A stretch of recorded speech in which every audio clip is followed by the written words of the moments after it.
법원이 정몽규 대한축구협회 회장에 대한 문화체육관광부의 중징계 요구 처분을 중지해 달라는 대한축구협회의 집행정지 신청을 받아들였습니다. 서울행정법원 행정5부 김순열 부장판사는 오늘 11일 축구협회가 문체부 장관을 상대로 낸 특정감사 결과 통보 및 조치 요구 집행정지 신청을 인용했다고 밝혔습니다. 재판부는 이 처분이 신청인 축구협회에게 회복하기 어려운 손해를 초래할 우려가 있어 긴급히 집행을 정지할 필요가 있다며 또한 집행정지가 공공복리에 중대한 영향을 미칠 것으로 보기 어렵다고 판시했습니다.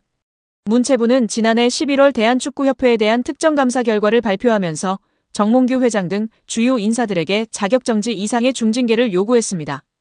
이에 불복한 축구협회는 지난달 21일 문체부 처분 취소 소송을 제기하며 징계 효력을 멈춰달라는 집행정지 신청도 함께 제출했습니다. 법원이 이날 집행정지를 인용하면서 정몽규 회장에 대한 중징계 요구의 효력은 본안 소송 판결 전까지 정지됩니다. 이에 따라 정 회장은 오는 26일 치러지는 축구협회 차기 회장 선거에 후보 자격을 유지할 수 있게 됐습니다. 축구협회 정관에 따르면 자격정지 이상의 징계를 받은 사람은 축구협회 임원으로 선출될 수 없도록 규정돼 있습니다. 따라서 문체부의 요구대로 중징계가 확정됐다면 정 회장은 후보 자격을 박탈당했어야 합니다. 2005년 8월 22일 홍명보 당시 대한축구협회 이사는 파주 국가대표 트레이닝 센터에서 시작된 KFA 2급 지도자 강습회에 참가했습니다. 홍명보는 지도자 자격증이 없는 상태였는데요. 지도자를 할 생각이었다면 상급 지도자 자격증부터 따야 했습니다. 상급 지도자 자격증을 따면 유소년이나 초등학교 축구교실에서 지도자 생활을 할 수 있었습니다. 2급 지도자 자격증을 따려면 상급을 따고 2년이 지나야 했습니다. 하지만 홍명보에겐 예외 조항이 적용됐습니다. 협회는 국가대표팀에서 A매치 20경기 이상을 소화하거나 K리그 100경기 이상 출전한 경력자들에 한해서는 상급 지도자 자격증 없이 바로 2급 지도자 자격증을 딸 수 있게 했습니다. 2005년 9월 26일 협회는 딕 아드보카트 한국 축구 대표팀 신인 감독을 보좌할 코치 중 한 명으로 홍명보를 택했습니다. 지도자 자격증이라곤 전무했던 홍명보가 2급 지도자 자격증을 딴 지 3주 만이었습니다. 자격 논란이 불거졌습니다. 2급 지도자 자격증을 보유한 자는 중학교나 고등학교 팀만 지도할 수 있었는데요.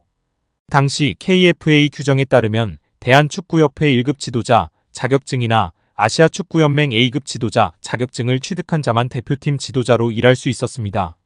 협회는 당시 지휘권을 갖지 않는 보조 지도자 역할이기 때문에 홍명보 코치의 1급 자격증 취득 여부는 크게 문제될 것이 없다는 입장이었습니다. 지도자 경력이라곤 지도자 수업 3주뿐이었던 홍명보는 국가대표팀 코칭 스태프에 합류한 역사적인 사건이었습니다. 홍명보는 국가대표팀 코치를 맡은 지 1년이 채 지나지 않아 2006 독일 월드컵을 치렀습니다. 홍명보에게 국가대표팀 코치로 지도자 생활을 시작해 월드컵을 경험하는 데까지 필요했던 시간은 단 9개월이었습니다. 누군가는 평생의 꿈이 될 수 있는 월드컵을 경험하는데 홍명보는 속성 자격증 취득부터 돈으로 살 수 없는 월드컵 코치 경험까지. 정말 대단합니다. 이후에도 홍명보는 탄탄대로였습니다. 홍명보는 2006 독일 월드컵 후에도 국가대표팀에 남았는데요. 홍명보는 국가대표팀 코치로 2007 아시아축구연맹 아시안컵, 2008 베이징 올림픽을 차례로 경험했습니다. 2006 독일 월드컵 16강 진출 실패, 2007 아시안컵 3위 및 음주 파문, 2008 베이징 올림픽 조별리그 탈락 등 대표팀은 실패를 거듭했지만 홍명보가 책임질 건 없었습니다. 홍명보는 2008 베이징 올림픽을 마친 후 감독 생활을 시작했습니다. 많은 축구 팬들이 알고 계신 것처럼 2010 광저우 아시안게임에서 한국은 한 수 아래로 평가받았던 UAE와의 준결승전에서 연장 접전 끝에 0대1로 졌습니다. 한국은 이 대회에서 3위에 머물며 홍명보의 경질이 예상되었습니다. 그러나 놀랍게도 홍명보는 경질되지 않았습니다. 아시안게임은 금메달이 아니면 의미가 없는 게 분명했고 지난 2002년 부산 아시안게임에서 3위를 한 박항서 감독이 경질되었던 사례가 있기에 명분은 차고도 넘쳤습니다. 그러나 협회는 홍명보를 경질하지 않았습니다. 심지어 2014년 브라질 월드컵에서는 본선 1승도 거두지 못하고 탈락했는데도 협회는 재신임을 발표했었습니다. 결국 여론의 반발이 점점 커지자 기자회견을 열어 자진 사퇴했었습니다. 이후 협회는 2017년 홍명보를 행정총괄 책임자인 전무이사로 내정했습니다. 당시 홍명보는 행정 경험이 전무했었습니다. 이렇게 협회와 홍명보는 아주 끈끈한 관계였으며 증명 없이도 임기를 보장받았었고 낙하산으로만 채용되었던 홍명보였습니다. 이번에도 프리패스로 채용된 것도 홍명보는 뭐 자연스러웠을 겁니다.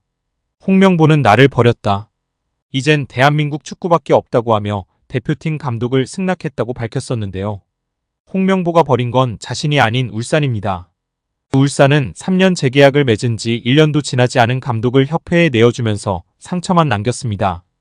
홍명보는 대표팀 감독으로 실력은 물론이거니와 도의 신의를 저버리는 인성도 문제가 있는 감독입니다. 속히 선임 취소 혹은 자진 사퇴만이 답입니다. 결국 홍명보 감독은 10년 만에 대표팀에 돌아옴과 동시에 외국인 지도자 버금가는 대우도 받습니다. 이임생 이사는 연봉 등 세부 계약 조건에 대해서는 밝힐 수 없지만 이제 한국 지도자들도 외국인 감독 못지않게 대우를 받아야 한다는 생각이라면서 외국인 지도자에 뒤지지 않는 계약을 체결했다고 전했습니다. 홍명보 감독은 지난해 울산과 프로스포츠 최고 연봉인 10억 원의 3년 재계약을 맺은 것으로 알려졌는데 대표팀을 맡으면서 더 많은 연봉을 수령할 것으로 보입니다. 직전 클린스만 감독의 연봉은 약 30억 원, 벤투 감독은 약 19억 5천만 원의 연봉을 받았기 때문에 최소 20억 원이고 최대는 30억 원 수준으로 예상받고 있습니다. 따라서 홍명보의 연봉은 최소 20억에서 최대 30억 원 수준이라는 것인데요. 월드컵 이후 아시안컵까지 계약을 장기간 맺었습니다. 다만 월드컵 종료 후 중간평가를 갖기로 되어 있으나 경질 한들 남은 계약 기간 보존 금액하면 최소 30억 원이겠고 홍명보뿐 아니라 외국인 코치 2명도 생각하면 60억 원 이상이 나가겠네요. 정말 최악인 것 같습니다. 경질 없이 가도 홍명보 30억 원의 외국인 코치들까지 하면 연 60억 원 이상씩 나가는데 대체 왜 캐나다를 이끌고 코파 4강까지 간 제시마치를 안 잡았고 바로 프리미어리그 승격을 코앞에서 놓친 바그너 그리스로 유로를 아쉽게 못 나간 포엣을 버리고 홍명보인지 당최 이해가 가질 않습니다. 정말 최악입니다. 축협. 반드시 책임을 져야 할 것입니다. 지금 당장 말입니다. 토트넘에서 챔피언십 퀸즈파크 레인저스로 임대를 떠난 양민혁이 손흥민과 이강인에게 고마움을 표시해 관심을 모았습니다. 영국 TVR 풋볼은 유튜브 채널 슈퍼러브를 인용 양민혁이 QPR로 임대를 가기 전 손흥민에게 받은 조언을 이야기했다고 전했습니다. 양민혁은 슈퍼러브를 통해 흥민이 형과는 당연히 같은 팀에서 같이 생활했다. 훈련이 끝나고 같이 밥 먹고 냉탕도 항상 같이 했다. 타지에서 같은 팀 선배로서 많은 도움을 주셨다면서 임대 가서도 다치지 말고 경험 많이 쌓고 돌아오라고 했다고 밝혔습니다. 양민혁은 지난 2024년 K리그 강원FC에서 고교생 신분임에도 38경기에서 12골 6도움으로 강한 인상을 남겼습니다. K리그 1 역사상 최초 고교생 신분으로 프로 선수가 된 양민혁은 시즌 중이던 지난해 7월 토트넘과 계약해 주목을 받았습니다. 아직 어린 선수다. 프리미어리그의 높은 수준에 적응하기 위해서는 시간이 필요하다는 포스테코글루 감독의 말처럼 양민혁의 토트넘 데뷔전은 좀처럼 쉽지 않았는데요. 손흥민도 양민혁에게 부담을 주지 말아달라고 당부한 뒤 양민혁은 K리그 첫 시즌 12골과 도움을 많이 기록했고 밝고 두려움이 없는 선수라고 간주했습니다. 또 그는 양민혁이 팀에 합류하게 돼 기대되며 내가 도울 수 있는 부분은 돕고 싶지만 압박을 주지 않아야 한다면서 축구가 그에게 가장 중요하다고 덧붙이기도 했습니다. 결국 양민혁은 경험을 쌓기 위해 QPR로 임대 이적하기로 했습니다. 요한 랑게 토트넘 테크니컬 디렉터는 제게 있어 임대 시장은 선수들의 성장에 있어 매우 중요한 단계라면서 프리미어리그 데뷔를 한 선수들의 80% 이상이 임대를 경험했다고 밝혔습니다. 양민혁은 이강인의 이름도 언급했는데요. 한국 축구대표팀에서 이강인과 인연을 맺은 양민혁은 여기 와서 강인이 형이 되게 많은 도움을 주신 것 같다.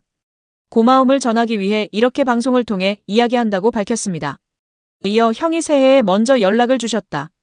선배가 후배에게 먼저 연락 주기가 쉽지 않다면서 강인 이 형이 왔는데 어려움은 없냐. 자신감 가지고 너 하고 싶은 대로 하면 분명. 내가 좋은 위치에 원하는 위치에 갈 수 있다 등의 조언을 많이 해줬다고 마워했습니다. 양민혁은 국가대표팀에서 잠깐 봤는데도 기억해주고 정말 잘 챙겨줘서 너무 감사하다고 덧붙여 이강인에 대한 감사도 잊지 않았습니다.